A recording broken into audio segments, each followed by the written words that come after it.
Жана ошондой эле Аллах Тааладан корккондо пенде ошо Аллах Таалага күнөө кылууда күнөөнүн кесепетинен коркуш керек адам баласы. Анткени күнөө кылган адам күнөөнүн кесепетинен адамга ар кандай балелер, кырсыктар келет. Ошол күнөөнүн кесепетинен коркуш керек. Аллах Тааладан корккон адам. Жана ошол күнөөгө түшүүдөн коркуш керек. Бир күнөө кылууга мусулман адамда ар дайым күнөө кылуусунан коркуу болуш керек. Ошон үчүн Пайгамбарыбыз саллаллаху алейхи вассалам ушундай деп дуа кылууга үйрөткөн. Аллахумма инни аузу бика ан ушрика бика шай'a ва ана а'лам. О Аллахым, мен сага билип туруп сага бир ширк кылып алуудан өзүңөн коргонуу тилейм, пана тилейм. Ва астагфирука лима ла а'лам. Жана ошондой эле билбей кылып алган күнөөлөрүмдүн баарынан кечирим сурайм деп. Жана Абу Мулайка деген табиин айтат, Бухариде келет.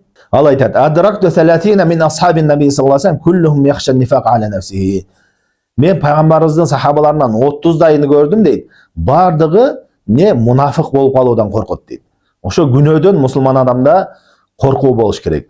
Жана ошондой эле мусулман адамда бир амал кылган болсо, жакшы амал кыла турган болсо, ошол нерсеси кабыл болбой кыямат күнү жүзүнө чабуулусунан коркуш керек.